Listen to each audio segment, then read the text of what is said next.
ಪ್ರೀತಿಯ ವಿದ್ಯಾರ್ಥಿಗಳೇ, ಎಲ್ಲರಿಗೂ ನನ್ನ ನಮಸ್ಕಾರಗಳು. ಈ ದಿನ BEd ಪ್ರಥಮ ವರ್ಷದ ವಿದ್ಯಾರ್ಥಿಗಳು ಪ್ರಥಮ ಸೆಮಿಸ್ಟರ್ನಲ್ಲಿ ಕಲಿಯಬಹುದಂತಹ 8 ಕೌಶಲ್ಯಗಳಲ್ಲಿ ಪ್ರಥಮವಾಗಿ ಪಾಠ ಪರಿಚಯಿಸುವ ಕೌಶಲ್ಯವನ್ನು ಯಾವ ರೀತಿ ಮಾಡಬೇಕು ಅನ್ನೋದನ್ನು ನಾನು ಇಂದಿನ ತರಗತಿಯಲ್ಲಿ ಸಂಕ್ಷಿಪ್ತವಾಗಿ ತಿಳಿಸಿಕೊಡ್ತೇನೆ.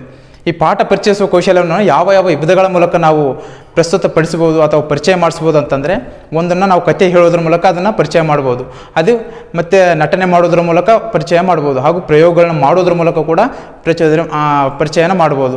ನಾಟಕಗಳು, ಚಟುವಟಿಕೆಗಳು ಮಾಡುವ ಮೂಲಕ ಇನ್ನೂ ಹಲವಾರು ವಿಧಗಳ ಮೂಲಕ ನಾವು ಪಾಠವನ್ನು ಪರಿಚಯ ಮಾಡ್ಬೋದು.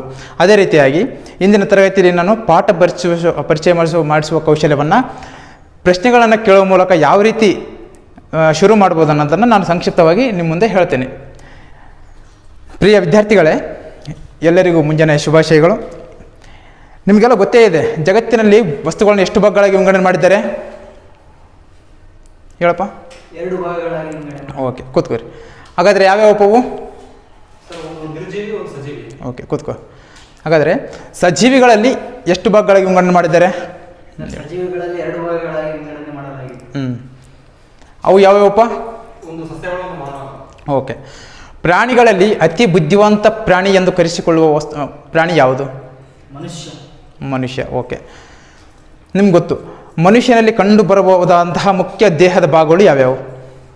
ಕಣ್ಣು, ಕಿವಿ, ಮೂಗು, ನಾಲಿಗೆ, ಚರ್ಮ, ಕೈ, ಕಾಲು ಇತ್ಯಾದಿಗಳು. ಇವೆಲ್ಲವನ್ನು ಮಾನವನ ದೇಹದಲ್ಲಿ ಕಂಡು ಬರುವಂತಹ ದೇಹದ ಭಾಗಗಳು. ಹೌದಾ?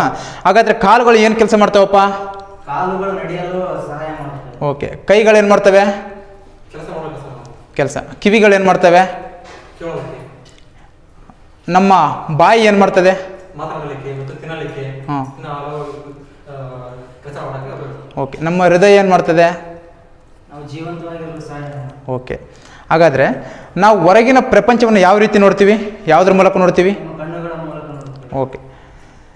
ನಮ್ಮ ಕಣ್ಣುಗಳ ಮೂಲಕ ದೃಷ್ಟಿ ಕಾಣಬೇಕಂದ್ರೆ ಸಹಾಯ ಮಾಡುವಂಥ ಕಣ್ಣಿನ ಒಳಗಿನ ಭಾಗಗಳು ಯಾವ್ಯಾವು?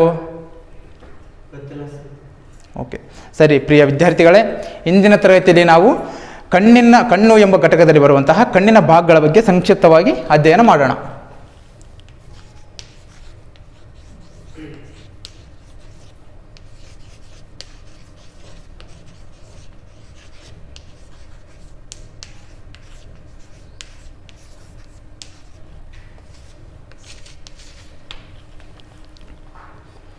ಪ್ರಿಯ ವಿದ್ಯಾರ್ಥಿಗಳೇ, ಇಲ್ಲಿವರೆಗೂ ನಾವು ಪಾಠ ಪರಿಚಯಿಸುವ ಕೌಶಲ್ಯವನ್ನು ಪ್ರಶ್ನೆಗಳನ್ನ ಕೇಳುವ ಮೂಲಕ ಯಾವ ರೀತಿ ಪರಿಚಯ ಮಾಡ್ಬೋದು ಅನ್ನೋದನ್ನು ಸಂಕ್ಷಿಪ್ತವಾಗಿ ತಿಳಿದುಕೊಂಡಿದ್ದೇವೆ. ಇದೇ ರೀತಿಯಾಗಿ ಉಳಿದ 7 ಕೌಶಲ್ಯಗಳನ್ನ ಯಾವ ರೀತಿ ಮಾಡಬೇಕು, ಅದರಲ್ಲಿ ನಾವು ಫಾಲೋಅಪ್ ಮಾಡ್ಬೋದಂಥ ಘಟಕಾಂಶಗಳು ಯಾವ್ಯಾವು, ಅವುಗಳನ್ನ ಯಾವ ರೀತಿ ಪ್ರಯೋಗಗಳ ಮೂಲಕ ತಿಳಿಸಬಹುದು ಅನ್ನೋದನ್ನು ಮುಂದಿನ ತರಗತಿಯಲ್ಲಿ ನಾವು ವಿವರವಾಗಿ ತಿಳಿದುಕೊಳ್ಳೋಣ. ನಮಸ್ಕಾರ.